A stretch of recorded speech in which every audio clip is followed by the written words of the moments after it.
few seconds. Everyone ready? Yeah, ready. Yeah. All right.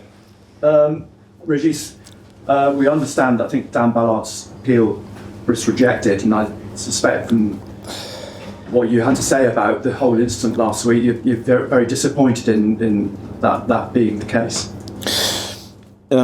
Yes, we are. Because the situation, I think, was a bit unclear.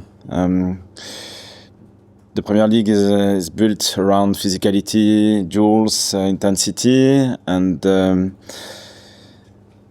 I do think that Ballard tried to grab the shirt, and in the duel, unfortunately, long hair got caught, and it wasn't intentional, and the law is the law. So I understand the referee 1 point, but at the same time, I think for the rule, it's a bit unclear. And how is Dan in having to accept that now that this season's over? Yeah, absolutely. So we'll try to use the time to prepare the next season, because we don't have another choice. Well, it opens the door, I suppose, for someone else. Travis here, who's on loan. Is it an opportunity perhaps for you these last few games to see more of him, possibly in the back four? Yeah, it's an opportunity, of course, because we have this season different options. He's versatile, a bit like Trai, so it's really useful for the manager, for the coaching staff, for the team, because when we need someone ready to play as a midfielder, left side centre back, right back, he can manage different positions, and he did well. And at the same time, the competition in the specific position is often high. So for him, it's a big advantage on one side, and probably sometimes a bit difficult to manage, because you don't play every game, but is so useful for the squad. So might have an option. How frustrating has the season been for Lutsharel, because he hasn't had a huge amount of game time, and he clearly, when he has been used, he's played several positions, and at times has looked good. Yeah, I do agree. Yeah, it's not an easy one once again, but I think you have different roles in a team, and so you can't compare your workflow, your outcome with the others. And for Lucha, it has a specific profile, which I repeat is really interesting for manager, for his national team, I hope, as well. And it's different, but so useful. Is there any conversation at the moment about his future, whether he'll stay here or whether he'll go back? Not at the minute, no. It's too early.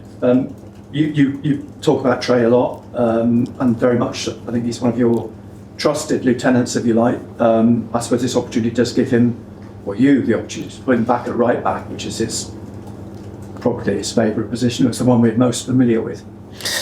Yes, it's exactly the same. After that, we'll have an opponent. So it's important to design, create the best setup as possible to be competitive, because it's going to be challenging and really demanding. So we use different shapes, different options this season, and we'll see which one we'll use for the start of this game. The challenges change every week, and sometimes the teams that you're facing have changed quite drastically from the first time you met them this season. And Manchester United is one of those. Yeah. Ruben Amorim was in charge when you were at Old Trafford. Michael Carrick's there now. They're on a very good run of 4. The game at Old Trafford, game 2 halves already, wasn't it? Because in the second half you did actually get into the game and create chances against them. It was too late, because I think the first 30 minutes they were really dominant. They damaged our left side. We were really exposed. It was a strong experience, really useful for the games after that, because it means that when you are not ready in just a small part of the game, the opponent can damage your defense really easily, I would say. And they have many strong players with the ability to to score from every position, every phases. So we know that it's a good team and really strong.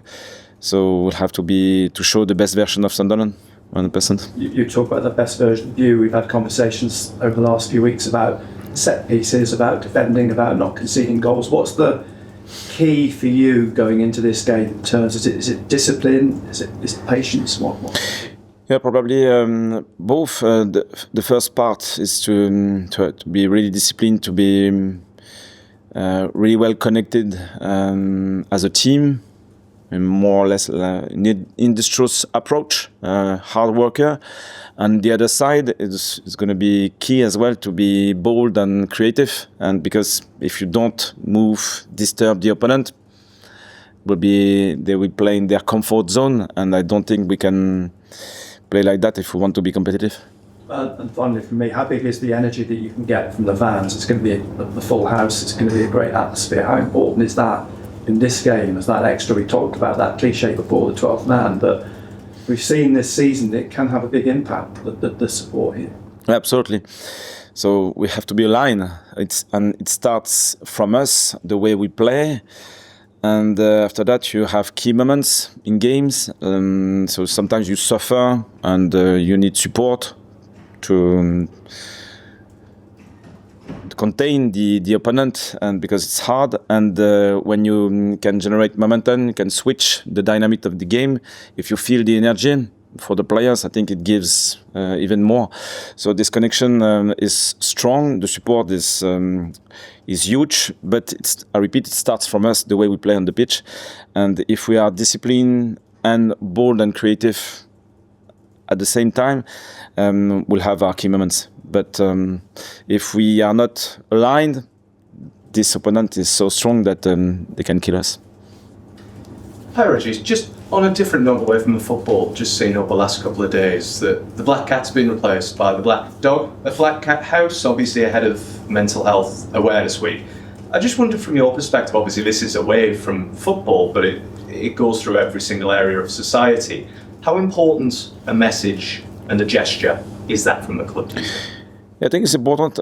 We had this conversation just after the sending off. So I won't criticize the referee, and we want to have the best behavior on the pitch, and because people are watching us. Yeah. So we have a voice, we have an opportunity to share ideas, to set the tone, the example. So it's a good.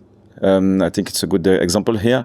So when we can support something which is really useful for the people, I think it's important to do it.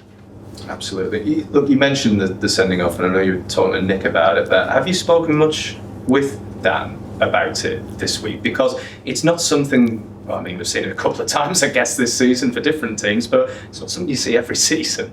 Yeah, a bit, because we can't change the situation.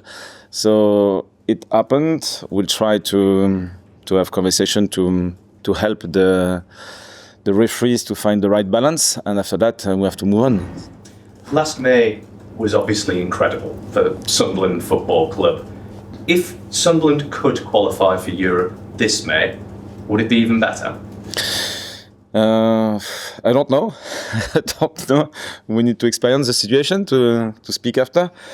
At the minute, it's really important to stay humble, because I don't know if we started to dream after a good period, but as soon as you drop just by 10% your level, the league is so demanding that you can't stay alive in a game, and it was really tough at home, the last game we had together. So it's an important reminder about being focused on standards, daily standards. Don't look too far, because you will lose the main references, the main foundations, the main platform that gives you the opportunity to be competitive. So it's our point at the minute. We want to stay focused. I think the week was good. The energy was positive. The standards were high. Now we have a strong opponent, and try your best, because it will be demanding. Obviously, Dan suspended. Any other team news injury-wise? Sunderland? No, they're okay. The only one excepted Dan is Romain, and all the others are available. Just very, very finally, I think we spoke about this ahead of the trip to Old Trafford. Your son's at Manchester United. Have you spoken with him much in the lead up to this game? Is he going to be there on Saturday? Yeah, I think he is with Sunderland at the minute. Yeah. Hi Regis, you've had some really memorable victories this season, the derby was Chelsea way, but to beat Manchester United, that this is a real opportunity in front of your fans to create another really special memory from a really successful season. How much is that a motivation for you and the players? Yeah, I think you agree. It's a good opportunity at the end of the season. It might have been much more difficult this season, especially the end. So here we have the opportunity to play with freedom, but also without naivety, because the opponent will be strong. And it's a privilege to play against Manchester United at home in front of our fans, but it's a huge responsibility as well. So it's challenging. I think the players like challenge. They like to be just on the edge to show how good they can be, but it's also a question of togetherness, the connection between players, and managing key moments. And as we approach the end of the season, the transfer rumours are starting. Can you give us an insight into how much planning is going on for summer and incomings and outgoings? Is there much work going on right now? Yeah, we have different topics. The shorter one, next game, and we want to work on the next season as well. So transfer rumors are a consequence of the good season, the strong season, and I think it's positive. We want to see the situation like that. We want stability. It's really clear, and so after that, market is the market with different events, opportunities, and so on. So we'll see, but stability will be key. And if you were to finish in Europe, that would affect needs and budgets. Is there some planning going on for kind of both scenarios? No, I don't think so at the minute, because I think mathematically we were safe last week, and it was probably the first layer. And if something happens at the end of the season, we'll react, but at the minute it's not the case. Thank you. Cheers, cameras off please guys. Phil.